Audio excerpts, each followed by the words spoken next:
Charges, ये chapter आपका लगभग 10 मार्क कैरी करता है फॉर योर एग्जामिनेशन।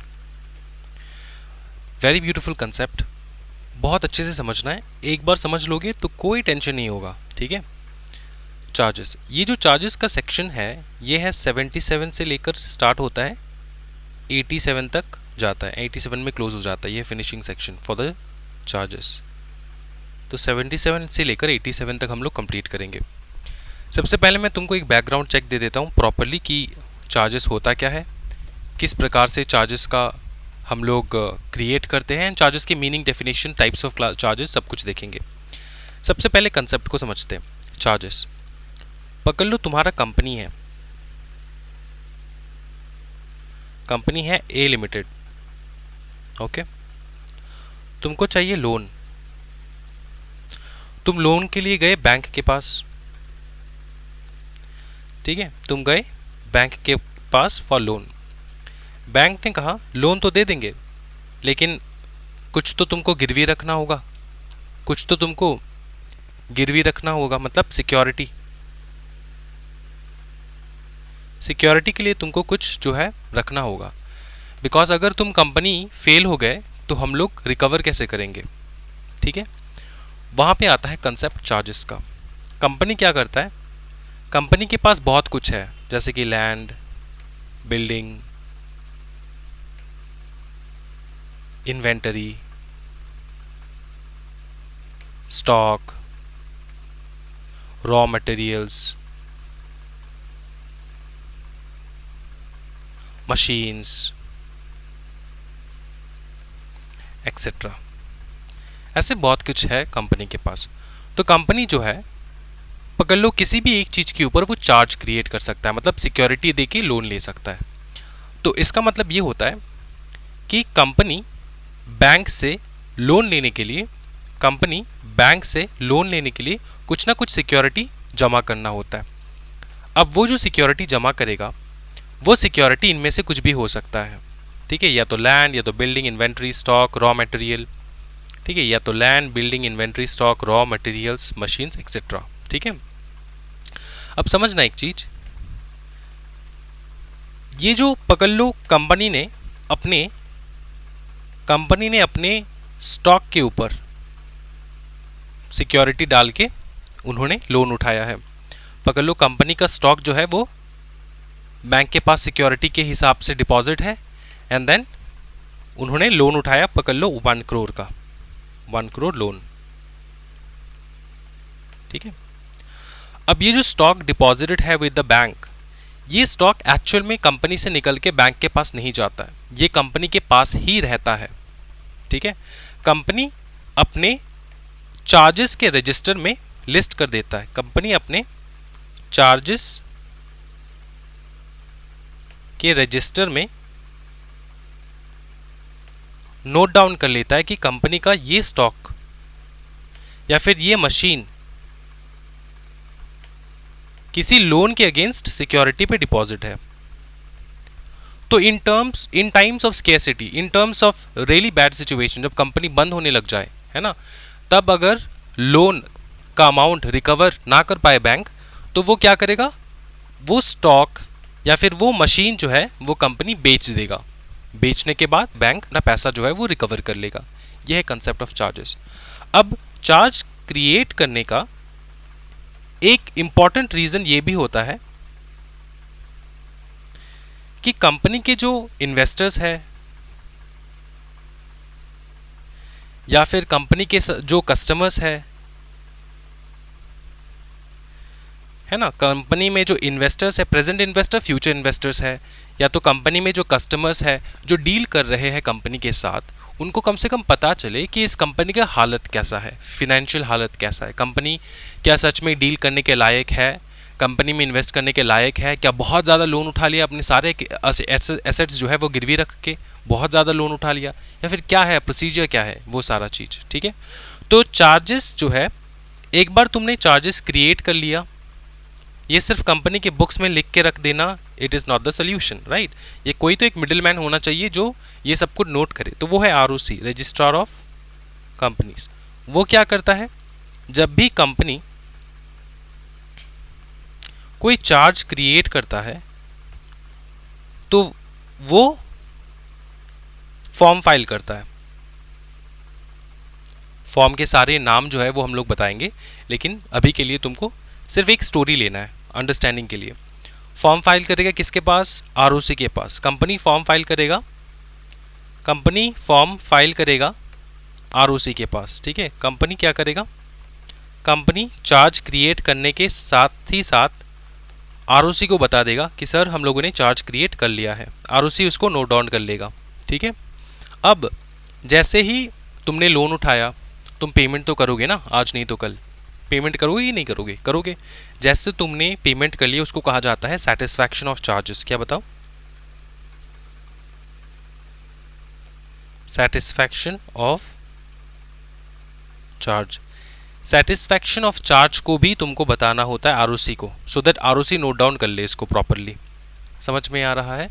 तो satisfaction and creation of charge, इस बात का ध्यान रखना। ठीक है, ये होगा तुम्हारा क्रिएशन ऑफ चार्ज।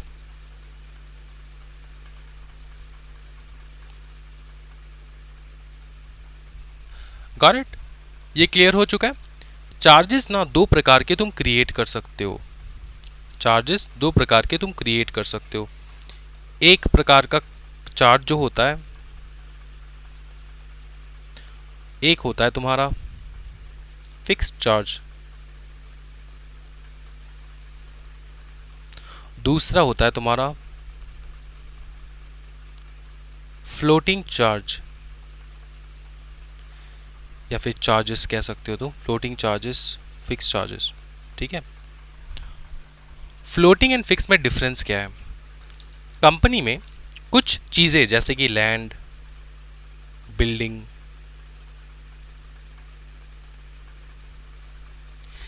ये फिक्स्ड रहता है।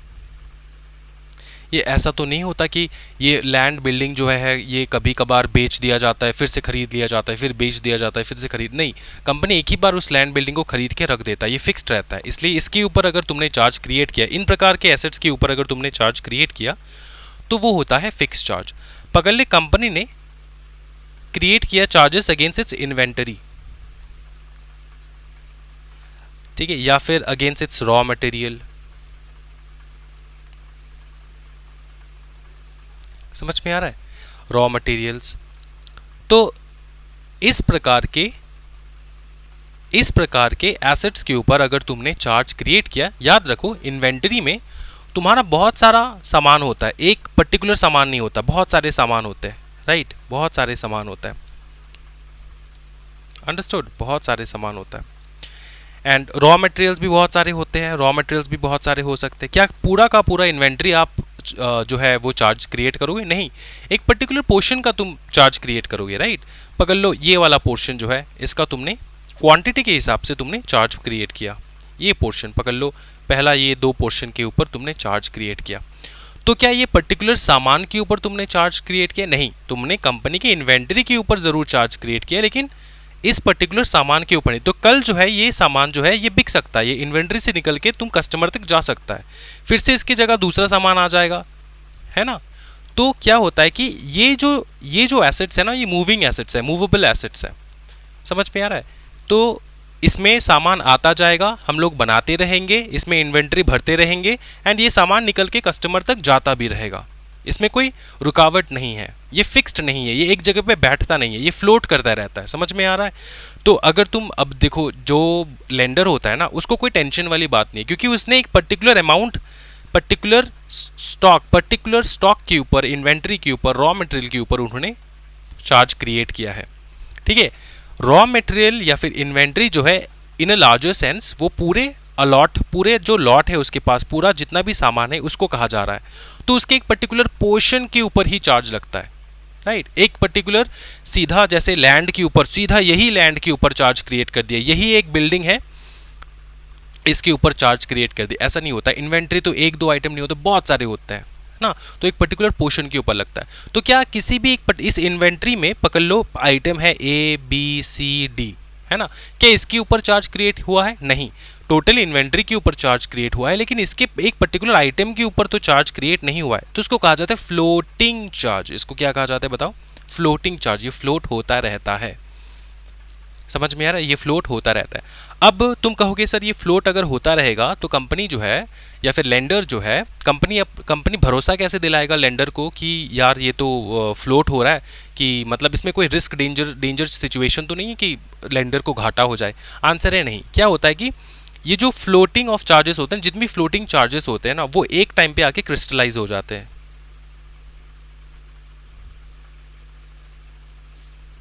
एक टाइम पे आप आके क्रिस्टलाइज हो जाता है। फिर से मैं बता रहा हूँ, इस चीज़ को तुमको ध्यान रखना है कि ये जो तुम्हारा फ्लोटिंग चार्जेस होता है ना, फ्लोटिंग चार्जेस, ये किसी भी एक फिक्स्ड आइटम के ऊपर क्रिएट नहीं होता है। समझ में आ रहा है? ये फ्लोट करता रहता है एसेट के ऊपर। जैसे ये इन्वेंट्री है, इसके ऊपर फ्लोट कर रहा है। It does not attach itself to any one specific item, right, until something goes wrong. अब क्या वो रॉन्ग हो सकता है, क्या वो सिचुएशन हो सकता है जब क्रिस्टलाइज हो जाता है चीज़ें।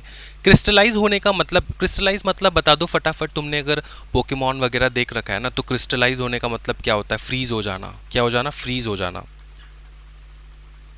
फ्रीज हो जाना, यही क्रिस्टलाइज का मतलब होता है। अब फ्रीज होने का मतलब ये होता है कि कोई भी आइटम अगर मूव कर रहा है, जैसे ये फ्लोटिंग चार्ज ये मूव कर रहा है, एक पर्टिकुलर आइटम से तो अटैच नहीं है, ये तुम्हारे इन्वेंट्री के ऊपर मूव कर रहा है ये चार्ज, राइट। अब होता ये है कि पकड़ लो कंपनी का दिवाला निकल गया, कंपनी जो बंद होने वाला है, एकदम घाटा हो गया कंपनी, ठीक है। तो इसको तो फिक्स होना होगा। अब क्यों होना होगा? क्योंकि लेंडर जो है ना, इस एसेट को बेचकर अपना पैसा रिकवरी करेंगे। तो उस वक्त होता है क्रिस्टलाइजेशन उस चार्ज का। समझ में आ रहा है? उस वक्त जब क्रिस्टलाइजेशन हो जाता है, तब उस पर्टिकुलर जो पकड़ लो तुमने, जैसे यहाँ पे इन्वेंट्री बताया है या फिर रॉ मटेरियल बताया है, जो इन्वेंट्री बताया, रॉ मटेरियल बताया, यहाँ पे फिक्स हो जाता है, तब वो फ्लोट नहीं करता। तब पकड़ लो ये जो दो रो है, ये जो दो रो मैंने ड्रॉ किया है यहाँ पे, ये कंप्लीटली फ्रोजन हो जाता है। और इसको हम लोग क्या कर देते हैं? सेल कर देते। इस पर्टिकुलर एसेट्स को सेल कर देते। तब हम लोग आइडेंटिफाई कर लेते कि ये एसेट है, इसको हम लोग बेचेंगे। एसेट इन ए सेंस की इन्वेंटरी का आइटम है, रॉ मटेरियल का आइटम हो सकता है, स्टॉक का आइटम हो सकता है, उसको हम लोग बेच देंगे। तो तब जाके वो क्रिस्टलाइज हो जाता है। क्या ये समझ में आ रहा है? और जब तक वो ऐसा कोई सिचुएशन ना आए, तब तक वो फ्लोट करता रहता है, कोई दिक्कत वाली बात नहीं है। समझ में आ रहा है? तो floating charges and fix charges के बीच में डिफरेंस समझ में आ चुका होगा आप सबको, कोई दिक्कत वाली बात नहीं है, राइट। ओके, तो एक दो डिफरेंस मैं बता देता हूँ तुमको fix charge and floating charges के बारे में। तुम लिख लो यहाँ पे फटाफट। उसके बाद हम लोग ना सीधा मटेरियल पे जाएंगे, मटेरियल से करेंगे, क्योंकि चार्जेस मैंने एक्सप्लेन करते हैं यहाँ पे, ठीक है। देखो दोस्तों, यहाँ पे लिख लो तुम फिक्स चार्ज,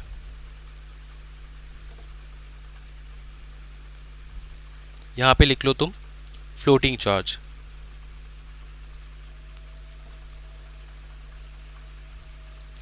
दोनों का डिफरेंस हम लोग लिखेंगे यहाँ पे, ठीक है। दोनों का डिफरेंस हम लोग देखेंगे। फिक्स चार्ज का एसेट लिख लो सबसे पहले, ये बेसिस है ऑफ डिफरेंशिएशन, ठीक है। एसेट पे लिखो फिक्स चार्ज का स्पेसिफिक एंड आइडेंटिफाइबल।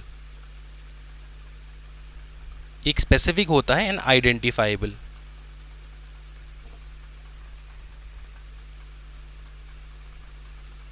आइडेंटिफाइबल, ठीक है। एग्जाम्पल के तौर पे लिख लो लैंड, बिल्डिंग।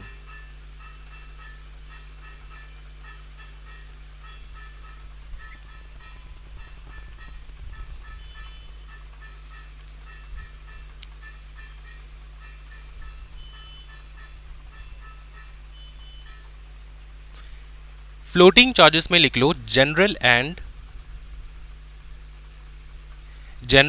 चेंजिंग। एग्जाम्पल के तौर पे लिख लो स्टॉक, ठीक। नेक्स्ट लिखो control.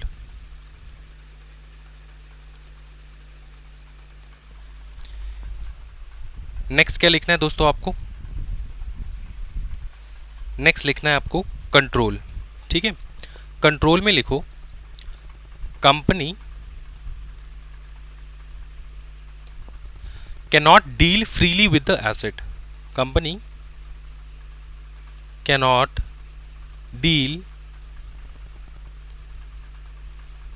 freely with the asset। इसका मतलब तुमको मैं शॉर्ट में समझा देता हूं कि जैसे इन्वेंट्री है, फ्लोटिंग चार्ज होता है ना, वो तुम निकालते जाओ यहाँ पे इन्वेंट्री है, ये सारा तुम्हारा इन्वेंट्री था और तुम्हारा इसके ऊपर चार्ज जो है फ्लोट कर रहा है। तुम यहाँ से एसेट निकाल निकाल के बेचते जाओ, कोई टेंशन वाली बात नहीं। मतलब ये तुम्हारा क्या है, स्टॉक है, तुमने बना रखा है, तुम्हारा फाइनल प्रोडक्ट है।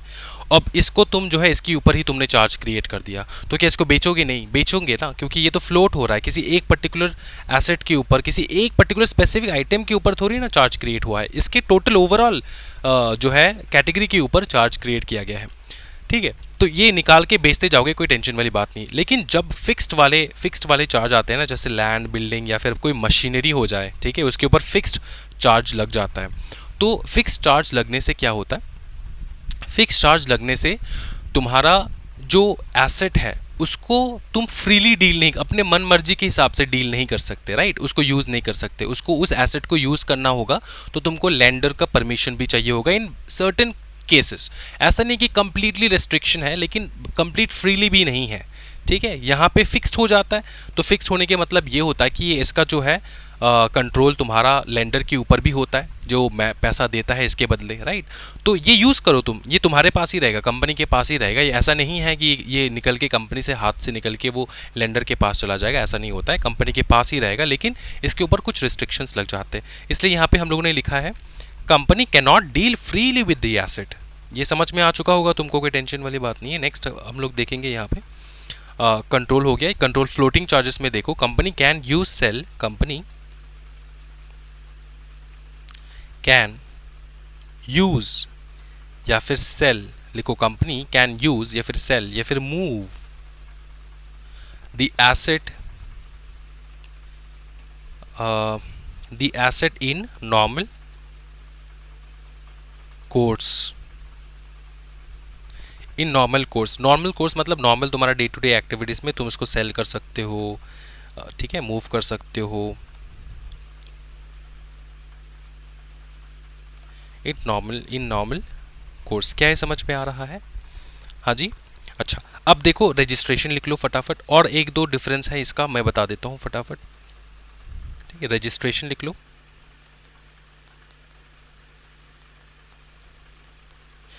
रजिस्ट्रेशन लिख लो। रजिस्ट्रेशन का ये है कि must be registered with ROC, must be registered with ROC. ठीक है, और ये सेम है यहाँ पे, इसमें कोई जो है भेदभाव नहीं है।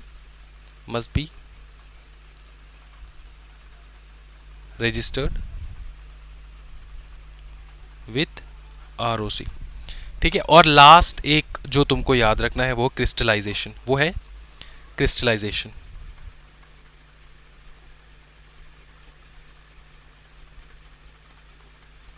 क्रिस्टलाइजेशन, क्रिस्टलाइजेशन कैसा है कि इसमें कोई कंसेप्ट नहीं है about crystallization, always fixed, always fixed. लेकिन ये तो फिक्स नहीं रहता, कौन सा, फ्लोटिंग वाला। तो फ्लोटिंग बिकम्स, ये लिख लो, बिकम्स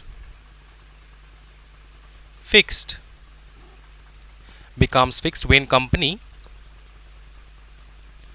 company दो केसेस में, एक जब कंपनी डिफॉल्ट करता है, लोन पेमेंट नहीं कर पाया, ठीक है, और शट डाउन मतलब जब कंपनी बंद हो जाता है। ये है basic differences between fixed charge and floating charge जो तुमको याद रखना है। ठीक है, समझ में आ रहा है? ओके, एक छोटा सा समरी चार्ट मैं तुमको लिखवा देना चाहता हूँ सो दैट ये फ्यूचर में यूज हो।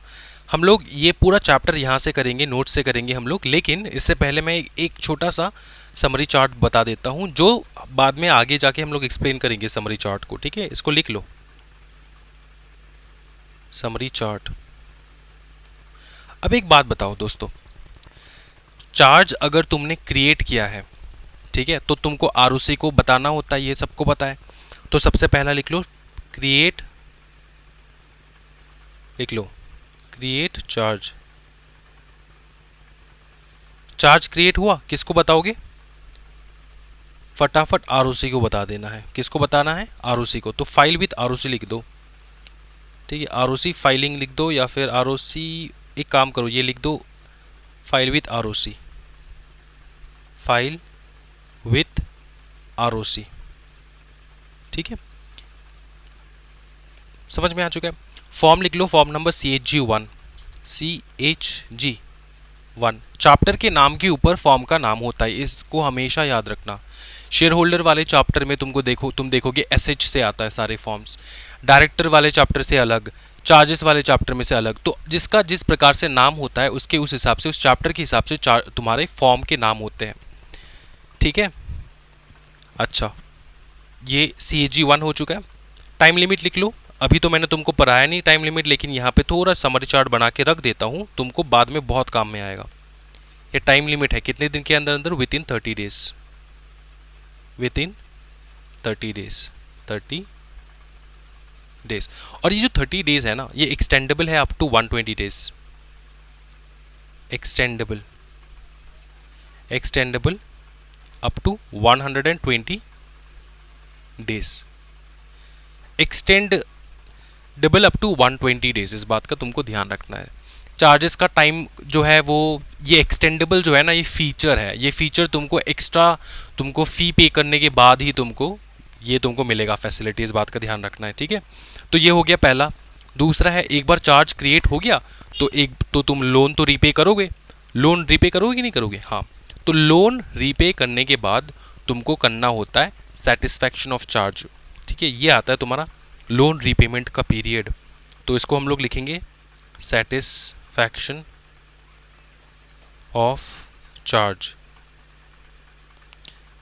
Satisfaction of. ये तुम ROC को बताओगे कि नहीं बताओगे, बताओगे ना, ROC माई बाप है, ROC को सब कुछ बताना होता है सर, ठीक है, ROC को बता देना है। फॉर्म नंबर लिख लो, फॉर्म नंबर है CHG4, ठीक है। और ये तुमको करना होता है 30 डेज के अंदर अंदर, अंडरस्टूड। फिर forgot to file, by chance अगर तुमने फाइल करने के लिए भूल गए, ठीक है, डिड नॉट फाइल या फिर forgot to file,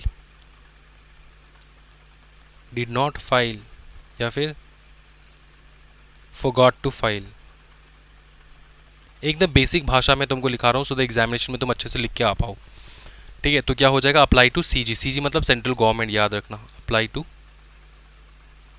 to CG। अब ये एप्लीकेशन तुम डालोगे, CG को थोड़ा कलर चेंज कर देते CG, तो इसका ग्रेविटी जो है वो इंक्रीज हो जाएगा कलर चेंज होने से। CHG8 फॉर्म है, और ये है तुम्हारा, अगर तुम पूछोगे सर कैसे कब फाइल करें, as soon as possible, as soon as possible तुम इसको फाइल करना होता है, ठीक है, समझे। अच्छा, फिर आता है बैंक फाइल करना। पकड़ लो, कंपनी ने, देखो ये जो चार्ज क्रिएट करने के बाद फाइल करना होता है ना ROC के पास चार्ज क्रिएट करने के बाद जो फाइल करना होता है CHG1 में, पकड़ लो भूल गया कंपनी, तो अब पकड़ लो बैंक क्रिएट कर रहा है। क्या बैंक क्रिएट कर सकता है, बैंक भी क्रिएट कर सकता है, बैंक फाइल्स। अगर पकड़ लो, ये तब होता है जब कंपनी जो है भूल जाता है, फिर कंपनी फाइल नहीं करता है। तो जैसे ही बैंक फाइल करेगा ना, ROC क्या करता है, ROC कंपनी को बता देते हैं, ROC informs company, informs company दोस्तों। और ये CHG1 ही होता है, क्योंकि यहाँ पे ये भी CHG1 है, चार्ज 1, क्योंकि क्रिएट हो रहा है यहाँ पर भी क्रिएट हो रहा है, लेकिन बैंक कर रहा है, ठीक है, कंपनी के बिहाफ पे। अब नेक्स्ट होता है रिसीवर अपॉइंटेड। रिसीवर का जो कंसेप्ट है ये हम लोग आगे देखेंगे। रिसीवर अपॉइंटेड, ये रिसीवर हो सकता है, मैनेजर भी हो सकता है, ठीक है, मैनेजर भी हो सकता है। अच्छा, अपॉइंटेड, ये तुमको इन्फॉर्म करना होगा ROC को, किसको, ROC को इन्फॉर्म कर देना होगा, ठीक है। और कितने दिन के अंदर अंदर, तुमको 30 डेज के अंदर, ठीक है। इसके साथ ना हम लोग इस एक्सप्लेनेशन को यहाँ पे एंड करेंगे। हम लोग सीधा जाएंगे यहाँ पे, जहाँ से हम लोग पूरा चार्ट जो है स्टार्ट करने वाले हैं। ओके, एक सेकेंड मैं चेक कर लूँ एक चीज़।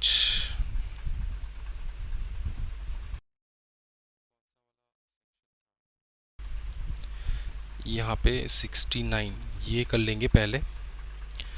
ये करने वाले हम लोग सबसे पहले, देखो मार्किंग में यहीं से करवा दूंगा कंटेंट से, सो दैट एक याद रहे कि चलो हम लोग ने ये चैप्टर कंप्लीट कर रखा है, ठीक है, कंपनी लॉ का। चार्जेस सेक्शन, ये सेक्शन 169 नहीं है, ये पेज नंबर 169 है, ये पेज नंबर गलती से यहाँ पे आ चुका है, तो टेंशन वाली बात नहीं है, पेज नंबर 169, ठीक है। अच्छा, स्टार्ट करें हम लोग फटाफट, चलो।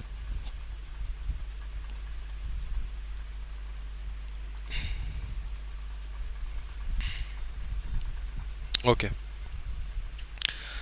सबसे पहले हम लोग डेफिनेशन ऑफ चार्जेस देखेंगे। क्या बताओ? Definition of charges. What is a charge? It is a form of security for a loan. It is a form of security for a loan.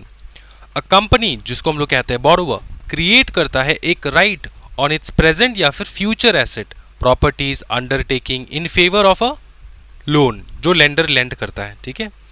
This right secures the financial assistance extended by the lender. दो चीज तुमको यहाँ पे देखना है। पहला है कि दिमाग में कभी डाउट नहीं रखना है, फ्यूचर के आने वाले एसेट्स के ऊपर भी तुम चार्ज क्रिएट कर सकते हो, जो अभी प्रेजेंटली तुम्हारे पास नहीं है, लेकिन फ्यूचर में आने वाला है एसेट तुम्हारे पास, उस एसेट के ऊपर भी तुम चार्ज क्रिएट कर सकते हो। तुम्हारे पास जो प्रॉपर्टीज़ है उसके ऊपर क्रिएट कर सकते हो, जो भी अंडरटेकिंग है, जो मतलब अपने अंदर तुमने ले लिया है, मतलब खरीद लिया है, अक्वायर कर लिया है, उसके ऊपर चार्ज क्रिएट हो सकता है, ठीक है। और ये एक फिनेंशियल असिस्टेंस देता है किसको? लेंडर को। लेंडर जो है वो निश्चिंत होकर बैठ सकता है कि चलो ठीक है, मैंने चार्ज क्रिएट कर लिया, कंपनी डिफॉल्ट कर लिया तो उसके एसेट को बेच के हम लोग जो है पैसा रिकवर कर लेंगे। हाउ इट इज क्रिएटेड देखेंगे हम लोग। Usually through documents like loan agreement, hypothecation agreements, mortgage deeds etcetera, ठीक है। ये इन तरीके से क्रिएट होता है। अच्छा, मतलब पहले तो अग्रीमेंट तुम कर लोगे ना, उसके बाद चार्ज क्रिएट करोगे। तो अग्रीमेंट के बारे में हम लोग नहीं पढ़ेंगे यहाँ पे, जो कि यहाँ पे बताया गया है ये सारा। हम लोग चार्ज को कैसे क्रिएट करना होता है, आरओसी से कैसे डील करना होता है, वो सबसे इंपॉर्टेंट हिस्सा है तुम्हारे इस चैप्टर का।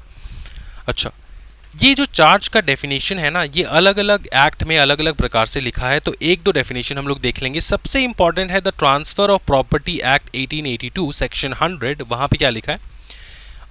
Where an immovable property of one person is by act of parties or operation of law made security for the payment of money to another and the transaction does not amount to mortgage, the later person is said to have a charge on the property.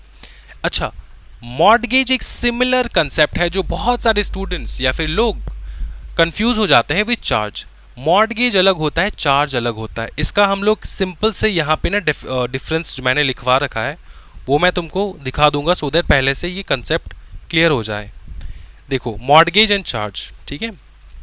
Difference between mortgage versus charge. Mortgage and charge created by the act of parties, जो कि mortgage है। Charge can be created by act of parties और operation of law. Operation of law का मतलब ये होता है कि कोई एक्सटर्नल इंसान कंपनी के अलावा भी क्रिएट कर सकता है चार्ज। देखो, जब ऑपरेशन ऑफ लॉ होता है इसका मतलब ये होता है कि लॉ के चलते हुए चार्ज क्रिएट करना। यहाँ पे आरओसी या फिर लेंडर नहीं आता है। ऑपरेशन ऑफ लॉ में तुमको समझना है, जैसे कि इनकम टैक्स, कंपनी ने इनकम टैक्स पेमेंट नहीं किया तो इनकम टैक्स वाले जो है वो क्या कर सकते हैं, under the income tax act वो लोग आके चार्ज क्रिएट कर सकते हैं towards any kind of property, क्योंकि तुमने इनकम टैक्स पे नहीं किया है। समझ में आ रहा है? उसी प्रकार से पकड़ लो अनपेड सेलर्स लियन, ठीक है। सेल ऑफ गुड हुआ है लेकिन तुमने पेमेंट नहीं किया, तुमने गुड्स जो है वो परचेज किया है लेकिन तुमने पेमेंट नहीं किया है, तो उसके चलते भी तुम्हारा चार्ज क्रिएट हो सकता है under the sales of good act. फिर लेबर लॉ के अंदर भी हो सकता है, आईबीसी के अंदर भी हो सकता है। Labour law, IBC, insolvency, bankruptcy code, ठीक है। वर्कर का ड्यू है, तुमने काम करवाया है वर्कर से लेकिन तुमने ड्यू रख दिया है, समझ में आ रहा है, तो चार्ज क्रिएट हो सकता है। तो ये समझ में आ रहा है ना तुमको? तो ये एक्सटर्नल फोर्सेस है, external operation of the law है जहां से चार्ज क्रिएट हो सकता है। इसको तुमको समझ के रखना है, ठीक है। फिर देखो, requires registration under transfer properties act 1882। Mortgage अगर तुमने कर रखा है तो इसका रजिस्ट्रेशन नेसेसरी है, लेकिन यहाँ पे रजिस्ट्रेशन ट्रांसफर प्रॉपर्टी एक्ट में रजिस्ट्रेशन नेसेसरी नहीं है इन केस ऑफ चार्जेस। यहाँ पे जो नेसेसरी है वो है charge by operation of law does not require registration, लेकिन charge by act of parties require registration. समझो, इसमें ना बहुत सारे स्टूडेंट्स का डाउट हो सकता है, पूछ सकते हैं स्टूडेंट्स कि सर एक बात बताओ, अगर ऑपरेशन ऑफ लॉ हो रहा है तो रजिस्ट्रेशन इज नॉट मैंडेटरी, ठीक है, इट इज़ नॉट रिक्वायर्ड। क्यों? क्योंकि देखो भैया, जो बाप है वो खुद आके तुम्हारा चार्ज जो है वो क्रिएट करके जा रहा है, तो इसका ऑटोमेटिकली उसका रजिस्ट्रेशन हो जाता है, ठीक है, ऑपरेशन ऑफ लॉ। तो लेकिन अगर तुम पार्टी हो टू द चार्ज, ठीक है, मतलब लेंडर हो या फिर वो पार्टी हो जिसने लोन लिया है, रिसीवर हो, तो तुम्हारा रजिस्ट्रेशन करवाना ज़रूरी होता है, रजिस्ट्रेशन ऑफ चार्जेस, जहाँ पे तुम चार्ज क्रिएट करता है। अच्छा, फिर देखो, transfer of interest in a specific immovable property. Mortgage कर देना मतलब गिरवी रख देना, मतलब तुमने उसका इंटरेस्ट जो है वो कंप्लीटली किसी और के ऊपर दे दिया है, ठीक है, जब तक मैं लोन पे नहीं करूँगा ये जो है मेरा चीज़ ये तुम्हारा, अंडरस्टूड, ये मेरा बाइक जो है ये तेरा, तू यूज़ कर इसको, ठीक है। लेकिन चार्जेस में ऐसा नहीं होता। चार्जेस में मैंने तुमको पहले ही बताया था, कंपनी अपने एसेट्स को जो है चार्ज क्रिएट करने के बाद एसेट्स को, कंपनी के एसेट्स को जो है वो लेंडर को दे नहीं देता है, वो यूज़ करता है, कंपनी खुद ही यूज़ करता है। Gives a right to receive payment out of a particular property, no transfer of interest, transferee of property gets its free from charge if purchased for value without notice. तुमको इतना याद रखना है, सबसे पहले ये समझो, राइट टू रिसीव पेमेंट, कौन रिसीव करेगा पेमेंट बताओ? रिसीव करेगा पेमेंट कौन? Right to receive payment lender. Lender का पूरा अधिकार है, चार्ज क्रिएट करने के बाद उसका पूरा अधिकार है कि वो पेमेंट रिसीव करेगा out of a particular property. Out of a particular property मतलब उसको बेचकर, ठीक है, उसको बेचकर पेमेंट जो है वो रिसीव करने का अधिकार क्रिएट हो जाता है चार्जेस रजिस्ट्रेशन करने के बाद, ठीक है। लेकिन no transfer of interest, interest transfer नहीं होता, मतलब उसको यूज करने का अधिकार जो है लेंडर को नहीं दिया जाता, ये कंपनी के पास ही रहता है, इतना तुमको याद रखना है। For a fix term may be in perpetuity. Perpetuity का मतलब होता है विदाउट एनी एंडिंग, इसका कोई फिक्स टर्म लिमिट नहीं होता, तुमको इसको लिखना है no fixed term, no fixed term, ठीक है।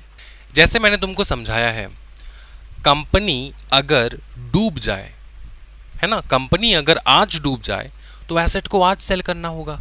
कंपनी अगर एक साल बाद डूबे तो तब जाके उसका जो है सेल करना होगा एसेट को रिकवर करने के लिए, लेंडर्स का पैसा रिकवर करने के लिए, तो इसमें कोई फिक्स टाइम नहीं होता। लेकिन मॉर्गेज में फिक्स टाइम होता है, ठीक है, इस पीरियड के अंदर अंदर you have to make a repayment until and unless, तब तक वो सेल नहीं होता, जब तक कि ना वो पूरा टाइम जो है आ जाए तब तक वो सेल नहीं होता वैसे मॉर्गेज के केस में, ठीक है। फिर देखो यहाँ पे good against subsequent transferees, good against subsequent transferees with notice. बहुत सिंपल एंड ब्यूटिफुल कंसेप्ट तुमको समझाऊंगा मैं इस चीज का, ठीक है। इसमें ना ये वाला भी कवर हो जाता है, ट्रांसफरी देखो समझो,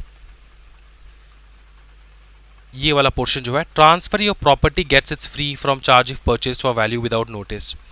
यहाँ पे goods against subsequent transferee with notice, ये तुमको एक्सप्लेन करना इंपॉर्टेंट हो जाता है, इसलिए मैं यहाँ पे एक्सप्लेन कर दूंगा। सुनो, बहुत ही प्रैक्टिकल एंड लीगल कंसेप्ट है ये वाला, ठीक है, विथ नोटिस विदाउट नोटिस, समझना। होता ये है, एग्जाम्पल के तौर पे समझो, ठीक है, एक स्टोरी ले लो, पकड़ लो ABC लिमिटेड, उसने क्या लिया, ₹50 लाख का लोन लिया। कहाँ से लिया? बैंक से। कौन सा बैंक? SBI से लोन लिया, ठीक है, समझ में आ रहा है। लेकिन ABC लिमिटेड डिड नॉट, अच्छा पहले ये बता दो कि ये जो लोन लिया किसके अगेंस्ट, पकड़ लो वेयर हाउस के अगेंस्ट। वेयर हाउस, उसका वेयर हाउस था, एक पर्टिकुलर एसेट है, फिक्स्ड एसेट है, इसके ऊपर लोन लिया एंड SBI ने चलो माना कि चलो ये वेयर हाउस है तो मैं इसके ऊपर जो है हम लोग लोन देते हैं, कोई टेंशन वाली बात नहीं, 50 लाख का लोन दे दिया। लेकिन बात ये हुआ कि जो ABC लिमिटेड है ना, did not register the charge, ठीक है, और क्या किया, भूल गया, ही forgot to register the charge.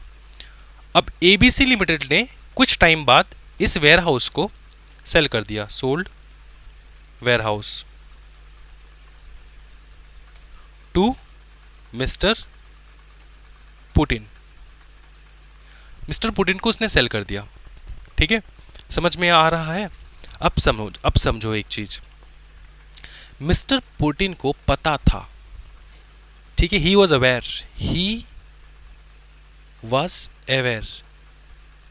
कि ये जो वेयरहाउस है इसके अगेंस्ट लोन लिया गया है एज अ सिक्योरिटी, लेकिन चार्ज क्रिएट नहीं किया गया है। समझ में आ रहा है? पुतिन जी को पता था कि वेयरहाउस के अगेंस्ट लोन लिया है एबीसी लिमिटेड ने, लेकिन चार्ज क्रिएट नहीं किया गया है। तो इस केस में सबसे बड़ा क्वेश्चन ये आता है कि अब एसबीआई क्या करेगा? कैन एसबीआई, क्वेश्चन मार्क देखो, can SBI stop mister Putin, can stop Mr. Putin from taking the property,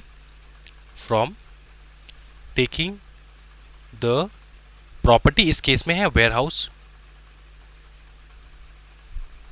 question mark, answer क्या हो सकता है बताओ? आंसर है दोस्तों यस। क्यों सर, क्योंकि यहां पे एसबीआई जो है ये प्रोटेक्टेड इसलिए रहता है क्योंकि जो तुम्हारा मिस्टर पुतिन है इसको पता था, ही वॉज अवेयर, है ना, ही वॉज अवेयर, नोटिस था उसको। अवेयर होने का मतलब होता है नोटिस रहना। समझ में आ रहा है? नोटिस रहने का मतलब होता है ही वॉज नोटिस्ड और नॉट। अगर नोटिस है उसके पास, इसका मतलब ये है कि उसको ही वॉज अवेयर कि ये जो प्रॉपर्टी है ये ऑलरेडी जो है एसबीआई के अगेंस्ट, सिक्योरिटी के अगेंस्ट ये जो कंपनी है इसने लोन ले रखा है, इसलिए प्रोटेक्टेड रहता है ये वाला चीज, क्योंकि मिस्टर पुतिन जो है वो अवेयर थे। समझ में आ रहा है? अगर अवेयर नहीं होते तो लेंडर जो है वो इन्फोर्स नहीं कर पाता, क्योंकि मिस्टर पुतिन अवेयर था, हैज नोटिस, तब जाके ये बच पाया है। क्या ये समझ में आ रहा है? कौन बच पाया? लेंडर बच पाया। इसको मैं एक अच्छे टेबल के फॉर्मेट में समझा देता हूं। सबसे पहले तुम लिख लो, यहाँ पे सबसे पहले लिख लो तुम एक टेबल में लिखो चार्ज क्रिएटेड, नेक्स्ट में लिखो बायर हैज नोटिस, नेक्स्ट में लिखो लेंडर कैन इन्फोर्स और नॉट। ठीक है, तो सिनेरियो 1 इसके नीचे लिखो, scenario 1 charge registered, buyer charge registered, नीचे लिखो यस, बायर हैज नोटिस। अगर चार्ज रजिस्टर्ड है तो बायर नोटिस रहा ना रहा कोई फर्क नहीं पड़ता। ठीक है, लेंडर उसको एनफोर्स करवा सकता है। समझ में आ रहा है? अच्छा, ये बायर कौन है सर? बायर वो थर्ड पार्टी वाला बायर है। ठीक है, जो कंपनी ने लोन लेने के बाद सिक्योरिटी जो है ये वाला एसेट रखने के बाद भी वो एसेट किसी तीसरे पार्टी को सेल कर दिया। वो जो बायर है उसको पता था नहीं था लोन के बारे में कोई फर्क नहीं पड़ता, लेंडर जिसने लोन दिया वो एनफोर्स करवा सकता है उस प्रॉपर्टी को। ठीक है, वो फिर भी बेच सकता है उस प्रॉपर्टी को, लेंडर के पास पूरा राइट रहेगा। समझ में आ रहा है? अगर चार्ज रजिस्टर्ड हुआ तो, अगर बाई चांस चार्ज रजिस्टर्ड ना हुआ, अगर चार्ज रजिस्टर्ड ना हुआ, सिनेरियो 2 लिख लो, अगर चार्ज रजिस्टर्ड ना हो और बायर को पता फिर भी हो, ठीक है, बायर हैज नोटिस, तब भी लेंडर जो है एनफोर्स करवा सकता है। एंड केस 3 में होगा चार्ज क्रिएट नहीं हुआ, buyer had no notice, buyer को पता ही नहीं था कि चार्ज क्रिएट नहीं हुआ एंड ये सारा प्रॉपर्टी जो है ये चार्ज में आ गया है, ये कुछ पता नहीं था बायर को। ठीक है, तो क्या lender can enforce it? Answer है no, lender at that particular time can not enforce the property. क्या ये समझ में आ रहा है इतना? आगे देखो, यहाँ पे आ जाओ, फिर तुम लोग और अच्छे से समझ पाओगे क्या लिखा है यहाँ पे। मॉर्गेज जो है ना वो रूल होता है अंडर द प्रॉपर्टी एक्ट, लेकिन चार्ज जो है वो रन होता है अंडर द कंपनीज एक्ट 2013। समझना एक चीज, यहाँ पे लिखा है गुड अगेंस्ट सब्सिक्वेंट ट्रांसफरी। इसका मतलब ये होता है अगर तुमने किसी एसेट के ऊपर मॉर्गेज लिया है, फिर इस एसेट को तुमने सेल कर दिया, इस एसेट को तुमने क्या कर दिया? सेल कर दिया। किसको सेल कर दिया? किसी थर्ड पार्टी को सेल कर दिया, थर्ड पार्टी को तुमने सेल कर दिया, मॉर्गेज फिर भी रहेगा। थर्ड पार्टी को पता होना चाहिए कि इस एसेट के ऊपर मॉर्गेज है। तो transfer and interest in a specific, sorry कहाँ गया, गुड अगेंस्ट सब्सिक्वेंट ट्रांसफरी, मतलब ये है कि अगर मैंने किसी एसेट का मॉर्गेज किया, ठीक है, मॉर्गेज करने के बाद उसी एसेट को मैंने किसी को सेल कर दिया, तो वो जो मॉर्गेज है वो ऑटोमेटिकली किसके ऊपर चला जाएगा, उस इंसान के ऊपर जिसने वो एसेट खरीदा है। क्या ये समझ में आ रहा है? ये मॉर्गेज हमेशा उस एसेट के ऊपर रहेगा। लेकिन इन केस ऑफ चार्जेस, मैंने तुमको बताया है कि चार्जेस के केस में अगर विथ नोटिस हो या फिर विदाउट नोटिस हो, इसमें एक्चुअली में फ़र्क नहीं पड़ता है। यहाँ पे लिखा है good again subsequent transfer with notice. इसका मतलब ये होता है कि अगर अगर पकड़ लो, यहाँ पे जो मैंने तुमको एक्सप्लेन किया ना दोस्तों, इसको समझो। अगर पुतिन जी को पता था, अगर मिस्टर पुतिन को पता था, सुनो अच्छे से, अगर मिस्टर पुतिन को पता था, इफ़ ही वॉज अवेयर, तो ऐसा माना जाता है कि जो चार्ज क्रिएट हुआ है ना, वो चार्ज रहेगा उस एसेट के ऊपर। मिस्टर पुतिन को बेचने के बाद भी वो चार्ज रहेगा उस एसेट के ऊपर, ये माना जाता है। ओनली अगर मिस्टर पुतिन को पता रहे कि इसके ऊपर पहले से लोन लेकर रखा है एबीसी ने, एसबीआई जो है बच जाएगा। यहाँ पे लिखा है दोस्तों, good again subsequent transfer with notice, this implies if no notice they might not be bound. फिर देखो लास्ट में, देखो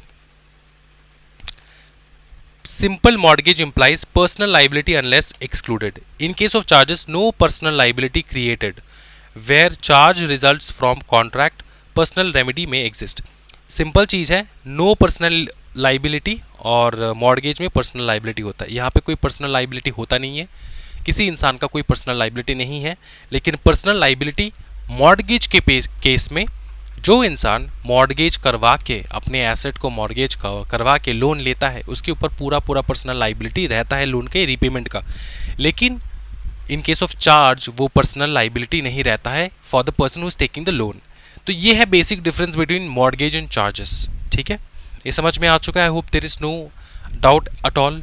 अब कॉमन एलिमेंट्स देखेंगे थोड़ा बहुत हम लोग चार्ज एंड मॉर्गेज का। Both involves loan and security for repayment. की डिफरेंस ये है कि mortgage involves transfer of interest and charge does not. ठीक है, charge does not involve any transfer of interest. Case law है Calcutta national bank limited versus Rangaroon tea company limited 1970। Principle reaffirms that the core difference is transfer of interest. Companies Act 2013 broadens charges to include mortgage, lien and equitable charges. तो यहाँ पे रीअफर्मेशन होता है। किस चीज का रीअफर्मेशन होता है कि core difference between mortgage and charge is that the transfer of interest. ठीक है, ट्रांसफर ऑफ इंटरेस्ट, मॉर्गेज किया तो उसको चलाने का, पकड़ ले मेरे बाइक के ऊपर मैंने मॉर्गेज कर रखा है। ठीक है, तो जिससे मैंने लोन लिया है उसका पूरा अधिकार है इस बाइक को यूज़ करने का, कोई टेंशन वाली बात नहीं। बाइक मैंने उसको गिरवी रख के मैंने लोन लिया है। लेकिन चार्ज अगर मैंने क्रिएट किया है मेरे बाइक के ऊपर, तो मेरा बाइक मैं ही यूज़ करूँगा, किसी दूसरे इंसान जिससे मैंने लोन लिया है वो यूज़ नहीं करेगा। ये एक बेसिक डिफरेंस है, समझ में आ चुका होगा। अब हम लोग सीधा जाएंगे ऊपर यहाँ पे। हाँ देखो, where an immovable property by act of parties or operation of law made security for the payment of money to another, the transaction does not amount to mortgage. ये mortgage नहीं होता है in case of charge. Latter person is said to have a charge of the property. charge create होता है लेकिन mortgage create नहीं होता। ठीक है, समझ में आ रहा है? ओके देखो, key takeaways. It is a security interest on immovable property that isn't a mortgage नहीं होता है वो। अच्छा, case law Kent and Sussex saw mills limited 1947। Principle था whether a transaction is a charge depends on its substance not just its form. If it is creating a security it needs registration. Obviously registration mandatory है, बस तुमको ये याद रखना है। अब देखो, तुम्हारे इंस्टीट्यूट के मटेरियल पे अनशन बहुत कुछ चीज़ें लिखा होता है, लेकिन हम लोग सीधा फोकस करेंगे ऑन द पार्ट जहाँ पे हमारा इंपॉर्टेंस है। समझ में आ रहा है? जो इंपॉर्टेंट है तुम्हारे कंप्लीट अंडरस्टैंडिंग ऑफ चार्जेस के लिए। ठीक है, अब देखो सीधा हम लोग जाएंगे, एक बार कंपनी एक्ट के अंदर डेफिनेशन देख लो। 2 सबसेक्शन 16 में बताया गया है, चार्ज मीन्स एन इंटरेस्ट और लीन created on the property or asset of a company or any of its undertaking or both as a security and includes a mortgage. includes a mortgage का मतलब क्या होता है? इंक्लूड्स अ मॉर्गेज का मतलब होता है कि mortgage is also is treated as one form of a charge. मतलब देखो, चार्ज ब्रॉडर डेफिनेशन है, इसके अंदर आ जाता है मॉर्गेज। ठीक है, चार्ज एंड मॉर्गेज के बीच में एक बेसिक डिफरेंस ये होता है कि इंटरेस्ट जो है वो ट्रांसफर होता है, यहाँ पे इंटरेस्ट ट्रांसफर नहीं होता। मॉर्गेज में इंटरेस्ट ट्रांसफर होता है, चार्ज में इंटरेस्ट ट्रांसफर नहीं होता। अब एक एक वर्ड तुमको समझाऊंगा सो दैट तुम्हारा जो है बुद्धि जो है वो खुल जाए, कम से कम तुमको समझ तो आ जाए इंटरप्रिटेशन। इंटरेस्ट और लीन क्रिएटेड का मतलब होता है अ लीगल राइट और claim over the companies property. Simple बात है, अ लीगल राइट या फिर क्लेम। अगर मैंने क्रिएट किया चार्ज, ठीक है, तो क्या क्रिएट हुआ? एन इंटरेस्ट और lien created on the property. Interest and lien का मतलब होता है लीगल राइट और क्लेम। इंटरेस्ट और लीन का मतलब होता है लीगल राइट और क्लेम ओवर द कंपनी के प्रॉपर्टी के ऊपर। ठीक है, अब समझो प्रॉपर्टी और एसेट। प्रॉपर्टी और एसेट मतलब देख, लैंड हो सकता है, बिल्डिंग हो सकता है, स्टॉक हो सकता है, मशीनरी हो सकता है, कुछ भी हो सकता है। इसलिए यहाँ पे प्रॉपर्टी या फिर एसेट बताया। प्रॉपर्टी मतलब लैंड बिल्डिंग, एसेट मतलब पकड़ ले कंपनी के तुम्हारे मशीनरीज वगैरह हो गया। ठीक है, तो इसलिए ये दोनों बताया गया है। ठीक है, अच्छा, फिर ऑफ इट्स अंडरटेकिंग। अंडरटेकिंग मैंने पहले भी समझाया, अभी भी समझा देता हूँ। A part of business, for example business ने जो कुछ अक्वायर किया या फिर उसने जो कुछ डिवीजन बनाया, जैसे कि ब्रांच ऑफिसेस, ठीक है, डिविजनल ऑफिसेस एक्सेट्रा एक्सेट्रा, उसके अंदर में जो कुछ आ जाते हैं, ठीक है, उसके अंडरटेकिंग। ठीक है, कंपनी और एनी ऑफ इट्स अंडरटेकिंग। पकड़ ले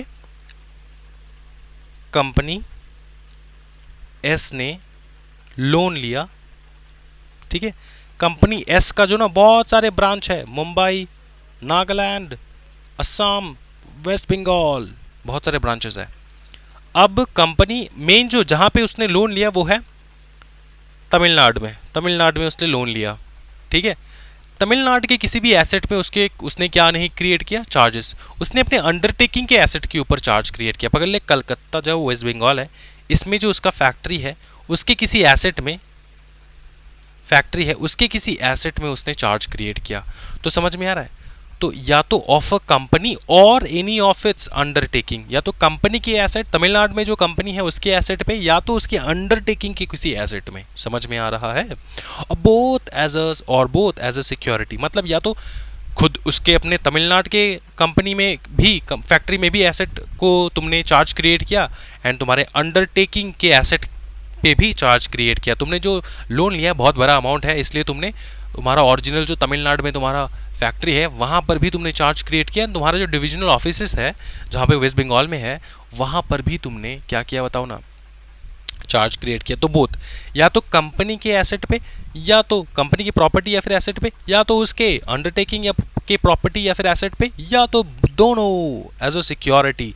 and includes a mortgage. Includes a mortgage का सिंपल मतलब ये होता है दोस्तों कि mortgage is treated as a, बताओ ना, फॉर्म ऑफ चार्ज। चार्जेस का एक फॉर्म होता है मॉर्गेज। जैसे शिव जी का अलग अलग अवतार होता है। शिव जी है चार्ज, ठीक है, वीरभद्र जो है वो है मॉर्गेज। अलग अलग अवतार, समझ में आ रहा है? तो मॉर्गेज इज अ टाइप, बताओ ना, is a form of a charge. ठीक है, समझ में आ चुका है? चलो ओके, बस इतना ज़्यादा केस लॉ करने की आवश्यकता नहीं है, वरना दिमाग खराब हो जाएगा तुम्हारा। जितना करा रहा हूँ उतना अब हो चुका है, जितना डेफिनेशन पढ़ना था हो चुका है। अब सीधा आएंगे टाइप्स ऑफ चार्जेस के ऊपर। ठीक है, अच्छा ये देख लो essentials feature of a charge. ये मैंने नोट्स इस प्रकार से बना रखा है ना दोस्तों कि तुमको घर में खुद अकेले बैठ के अगर पढ़ोगे ना तो तुमको समझ में आ जाएगा। Parties to a charge, minimum 2 होना चाहिए। क्रिएटर होता है जो बोरोवर होता है या फिर कंपनी होता है, एंड चार्ज होल्डर जो कि लेंडर होता है। जिसने पैसा दिया वो बन जाता है चार्ज होल्डर, जिसने पैसा लिया वो है creator of the charge. Company हो सकता है या फिर कोई बोरोवर हो सकता है।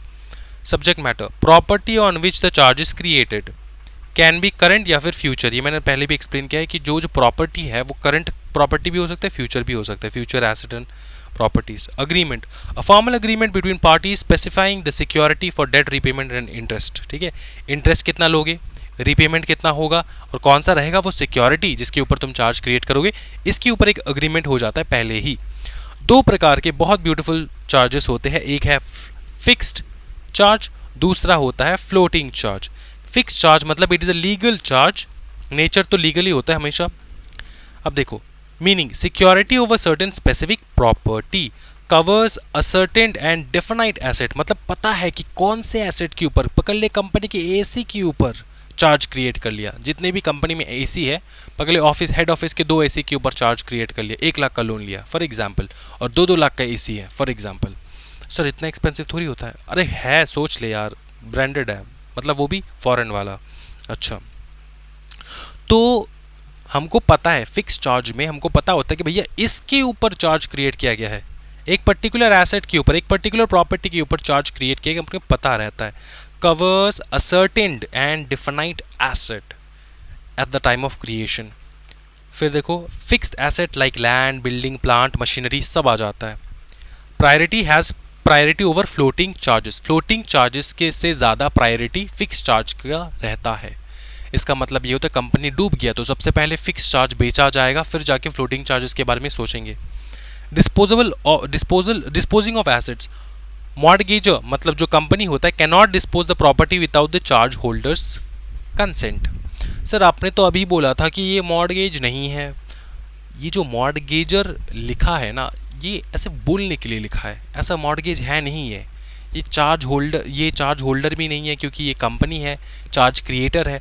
तो मॉर्गेजर को काट के तुम देखो, मॉर्गेजर उस इंसानों के लिए लिखा है जिसको पता है कि इसको हम लोग मॉर्गेज भी बोल सकते हैं, लेकिन मॉर्गेज का कोई फीचर ही नहीं है, इसमें मेन फीचर नहीं है, लेकिन बोलने के लिए बोलते हैं हम लोग मॉर्गेजर, समझ में, क्योंकि गिरवी ही अल्टीमेटली गिरवी रख रहे हैं हम लोग, इसलिए इसको मॉर्गेजर यूज़ करते हैं। लेकिन अपने दिमाग को ज़्यादा कंफ्यूज नहीं करना, इसको लिख लो चार्ज क्रिएटर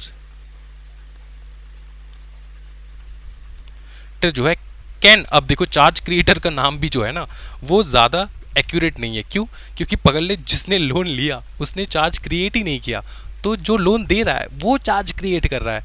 तो जो लोन दे रहा है, ठीक है, जो लेंडर है वो उस प्रैक्टिकली देखा जाए तो उसको भी हम लोग चार्ज क्रिएटर कह सकते हैं, लेकिन इसलिए दिमाग को ज़्यादा प्रेशर मत लो, समझना है चीज़ों को, धीरे धीरे समझते जाओगे ना सब कुछ क्लियर होता जाएगा, कन्फ्यूजन रहेगा ही नहीं। थोड़ा बहुत तुमको ये वाला वो वाला यहाँ से वहाँ से तुमको नाम, अगर तुमको मैंने अगर चार्ज क्रिएटर भी कह लिया ना, तुम्हारे दिमाग में ऑटोमेटिकली ये भी बन सकता है कि चार्ज क्रिएटर तो लेंडर भी हो सकता है और जिसने लोन लिया वो भी हो सकता है।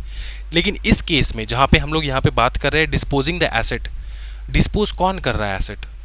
हाँ जी, डिस्पोज कौन कर रहा है? कंपनी जिसने लोन लिया वो अगर एसेट को तबाह कर रहा है, बेच रहा है, कुछ भी कर रहा है, वो अपने आप नहीं कर सकता, उसको चार्ज होल्डर का परमिशन चाहिए होगा। चार्ज होल्डर वो बंदा होता है जो लोन दे रहा है। तो ये तो तुमको ऑटोमेटिकली समझ में आ चुका है कि ये लेंडर ही है ना? तो ये दिमाग को ना थोड़ा तराशना है, ठीक है, उसको सोना बनाना है, उसको हीरा बनाना है, धीरे धीरे इंटरप्रिटेशन स्किल्स आ जाएगा, टेंशन मत लो। ये कंप्लीट कंसेप्ट समझ में आ चुका है स्पेसिफिक एंड फिक्स्ड चार्ज का। अब देखो ये जो तुम्हारा फ्लोटिंग चार्ज होता है ना, ये क्या होता है? फ्लोटिंग चार्ज, इसका नेचर है इक्विटेबल चार्ज। जब मैं कहता हूँ इक्विटेबल चार्ज, इसका मतलब क्या होता है? देखो इक्विटेबल चार्ज का मतलब वही होता है कि हम लोग जो तुम्हारा एसेट है उसका हम लोग इंटरेस्ट जो है वो ट्रांसफर नहीं कर रहे हैं, लेकिन तुमको राइट दे रहे कि अगर हमने डिफॉल्ट किया तो तुम उसको बेच के पैसा रिकवर कर लेना। ये होता है इक्विटेबल चार्ज, ठीक है। अच्छा समझो, security remains dormant until it is fixed. इसका मतलब क्या होता है? Dormant until it is fixed और क्रिस्टलाइज्ड। सिंपल चीज है, देखो ये जो तुम्हारा फ्लोटिंग चार्ज होता है ना, नॉर्मली तुम्हारे स्टॉक के ऊपर, इन्वेंट्री के ऊपर, तुम्हारा पकड़ लो रॉ मटेरियल्स के ऊपर, इसके ऊपर क्रिएट किया जाता है, ठीक है। अब इसमें जो है ना, ये एक आइटम तो होता नहीं, बहुत सारा होता है, ठीक है। तो ये जो चार्ज है ना, किसी एक आइटम के ऊपर बैठ नहीं जाता, ये फ्लोट करता रहता है। ये तभी बैठता है जब कंपनी का क्राइसिस आ जाए, कंपनी डूबने वाला है, बंद होने वाला है, तब ये अचानक से बैठ जाता है, अचानक से किसी एसेट के ऊपर बैठ जाता है, क्योंकि अभी तो कंपनी को सेल करना है ना, ये इसके ऊपर बैठेगा नहीं। तो हम लोग समझेंगे कैसे कि ये किसका चार्ज है, समझ में ना, किस लिए क्रिएट किया गया है एंड कौन सा एसेट किसके नाम पे कौन सा चार्ज है। एक लोन तो लोगे नहीं तुम, अलग अलग लोन ले रहे हो, अलग अलग एसेट्स को बेच रहे हो, ठीक है, गिरवी दे रहे हो, तो ये बैठ जाता है। और इस बैठने का जो प्रोसेस है, उस टेक्निक को कहा जाता है क्रिस्टलाइजेशन। क्रिस्टलाइजेशन तभी होता है जब कंपनी जो है पकड़ लो वाइंड अप हो रहा है, बंद हो रहा है, समझ में, लिक्विडेट हो रहा है, तब। तो डॉर्मेंट का मतलब ये होता है कि छुप छुपाते बैठना, मतलब है नहीं है इस प्रकार से दिखना। तो ये नॉर्मली डॉर्मेंट रहता है जब तक कि ना क्रिस्टलाइज्ड हो जाए। फिर देखो variable property keeps on changing, simple चीज है, प्रॉपर्टी चेंज होता रहता है, किसी भी एक प्रॉपर्टी एक पर्टिकुलर प्रॉपर्टी के ऊपर बैठता नहीं है वहां पे। अच्छा यहाँ पे देखो created on floating assets like stock and trade debtors etcetera. फिर priority, no such priority over fix charge का ज़्यादा प्रायोरिटी रहता है। Disposing of an asset, mortgager मतलब वही है जो कि चार्ज क्रिएटर है, is free to deal with the property in an ordinary course of business until crystallization. तो जब तक ना क्रिस्टलाइज हो जाए वो अपने आप उस प्रॉपर्टी को यूज़ कर सकते हैं, आराम से अपने हिसाब से सेल आउट कर सकते हैं। देखो यूज़ तो तुम फिक्स एसेट को भी कर सकते हो, लेकिन होता ये है यहाँ वहाँ पे तुम उसको बेच नहीं सकते। लेकिन तुम क्या इस एसेट्स को निकाल निकाल के बेच नहीं रहे हो अपने कस्टमर को? तुम्हारा तो एसेट ही है, स्टॉक है, इसको निकाल के बेच रहे हो, इसको निकाल के यूज़ कर रहे हो। अगर रॉ मटेरियल है तो उसको निकाल के यूज़ कर रहे हो, उसको फिनिश प्रोडक्ट में कन्वर्ट कर रहे हो, तो हो रहा है ना। ये किसी एक पर्टिकुलर आइटम के ऊपर बैठा तो नहीं है चार्ज, राइट। तो इसलिए यहाँ पे बोला जाता है कि free to deal with the property, उसको निकालो बेचो बनाओ क्या करना है करो, कोई टेंशन वाली बात नहीं। लेकिन जब क्रिस्टलाइज हो जाए तब तो इसको तुम यूज़ नहीं कर सकते, मतलब बेच बाच नहीं सकते इसको। तुमको बेचना इसीलिए होगा क्योंकि तुमको लोन को रिकवर करना है, लोन जो है उसको देना है, पेमेंट करना है, ठीक है। चलो ये समझ में आ चुका है, ओके। ये था बेसिक ऑफ चार्जेस। हम लोगों ने यहाँ तक जो है ना इसको थोड़ा विश्राम देंगे हम लोग। नेक्स्ट क्लास हम लोग बहुत इंटरेस्टिंग टॉपिक पे जाने वाले हैं चार्जेस से रिलेटेड, ठीक है, पूरा का पूरा देखेंगे हम लोग। And by the end of this chapter मैं तुमको एक पूरा चार्ट बना दूंगा चार्जेस का, जो तुमको मोटा मोटा याद रखना है, ठीक है। अगर तुम याद रख पाओगे, देखो रजिस्ट्रेशन ऑफ चार्जेस से रिलेटेड है, सेक्शन स्टार्ट हो रहा है यहाँ से, लीगल रिक्वायरमेंट क्या क्या है सब कुछ मैंने लिख रखा है, ठीक है। तो सब करेंगे हम लोग, बहुत ब्यूटीफुल तरीके से करेंगे, पूरा टेक्निक देखेंगे एंड मज़ा आ जाएगा। कल का क्लास बहुत इंपॉर्टेंट होने वाला है in the concept of charges, तो कल का क्लास मिस नहीं करना दोस्तों। वीडियो को पसंद आया तो ज़रूर लाइक एंड सब्सक्राइब कर देना, share with your friends and family, support us so that we can make beautiful videos for all of you. Thank you so much everyone, happy learning guys, bye bye and take care.